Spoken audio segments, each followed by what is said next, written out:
ನಮಸ್ಕಾರ. CBS news ವಾರ್ತೆಗಳಿಗೆ ಸ್ವಾಗತ. ವಾರ್ತೆಗಳ ವಿವರ.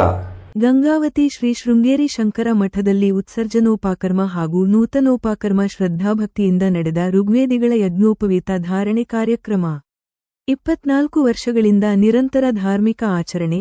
ಮಹೇಶ್ ಭಟ್ ಜೋಶಿ ನೇತೃತ್ವದಲ್ಲಿ ಕಾರ್ಯಕ್ರಮ. ಭಾರತೀಯ ಸಂಸ್ಕೃತಿಯಲ್ಲಿ ಆಚರಣೆಗಳಿಗೆ ಮಹತ್ವ. ವೇದಮೂರ್ತಿ ಮಹೇಶ್ ಭಟ್ ಜೋಶಿ ಶ್ರೀ ಶೃಂಗೇರಿ ಶಂಕರ ಮಠದಲ್ಲಿ ಶ್ರಾವಣ ಸಂಭ್ರಮ. ಭಕ್ತರಿಗೆ ಧರ್ಮದರ್ಶಿ ನಾರಾಯಣರಾವ್ ವೈದ್ಯ ನಮ್ಮ ಸಿಬಿಎಸ್ ನ್ಯೂಸ್ ಟಿವಿ ಚಾನೆಲ್ಯೊಂದಿಗೆ ಮಾತನಾಡಿದರು. ಸೆಪ್ಟೆಂಬರ್ 4ರಂದು ಶ್ರೀಮಠದಲ್ಲಿ ಶ್ರೀಕೃಷ್ಣ ಜನ್ಮಾಷ್ಟಮಿ ಆಚರಣೆ. ಶ್ರಾವಣ ಸಂಭ್ರಮದ ಅಂಗವಾಗಿ ಚಂದ್ರಮೌಳೇಶ್ವರ ದೇವರಿಗೆ ವಿಶೇಷ ಪೂಜೆ.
ಗಂಗಾವತಿಯಿಂದ ಪ್ರತಿ ವರ್ಷದಂತೆ ಈ ವರ್ಷ ಕೂಡ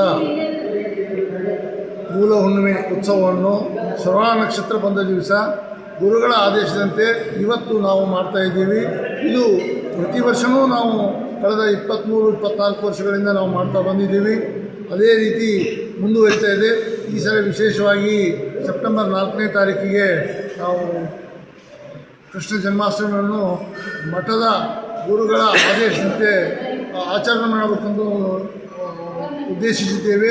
ಇದಕ್ಕೆ ನಿಮ್ಮೆಲ್ಲರ ಸಹಕಾರ ಸಹಾಯ ನಮಗೆ ಅನುಕೂಲ. ದಯವಿಟ್ಟು 4ನೇ ಸೆಪ್ಟೆಂಬರ್ನಂದು ನಾವು ಶೃಂಗೇರಿ ಶಂಕರ ಮಠದಲ್ಲಿ ಕೃಷ್ಣ ಜನ್ಮಾಷ್ಟಮಿಯನ್ನು ಅತಿ ಅದ್ಧೂರಿಯಿಂದ ಆಚರಿಸ್ತಾ ಇದ್ದೀವಿ.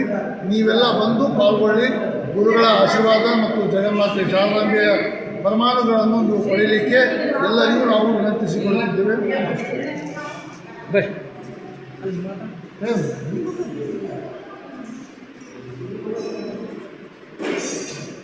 ಬ್ರಹ್ಮ ಗುರು ವಿಷ್ಣು ಗುರುದೇವ ಮಹೇಶ್ವರ ಬ್ರಹ್ಮ ತಸ್ಮೈ ಶ್ರೀ ಗುರವೇ ನಮಃ.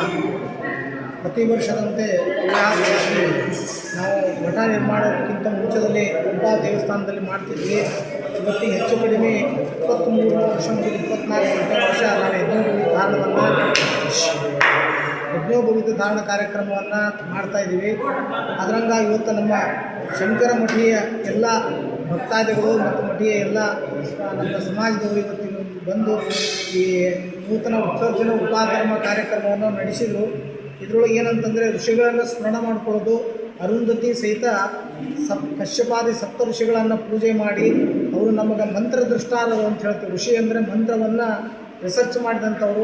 ಅಂಥವ್ರನ್ನ ನಾವು ಇವತ್ತು ನೆನೆಸ್ಕೊಂಡು ಪೂಜೆಯನ್ನು ಮಾಡಿ ಅವ್ರಿಗೆ ತರ್ಪಣ ಕೊಟ್ಟು ಪಿತೃಗಳನ್ನು ಸ್ಮರಣೆ ಮಾಡಿ ಇವತ್ತಿನ ದಿವಸ ಯಜ್ಞೋಪವೀತವನ್ನು ಮತ್ತೆ ಹೊಸದಾಗಿ ಪ್ರತಿ ವರ್ಷವೂ ಒಮ್ಮೆ ನಾವು ಅದನ್ನು ಮಾಡಬೇಕಾಗ್ತದೆ. ಆ ಪ್ರಕಾರ ಇವತ್ತು ದಿವಸ ಮಾಡಿ ಎಲ್ಲರೂ ಅದನ್ನು ನೆರವೇರಿಸಿದರು.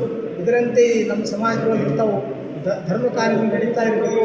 ಯಾವಾಗಲೂ ಧರ್ಮದಲ್ಲೇ ಎಲ್ಲ ಇರಬೇಕು ಅಂತೇಳಿ ನಾವು ಸಮಾಜದ ವತಿಯಿಂದ ಮತ್ತು ಮಠದ ವತಿಯಿಂದ ತಮ್ಮಲ್ಲೆಲ್ಲ ಕೇಳಬೇಕು.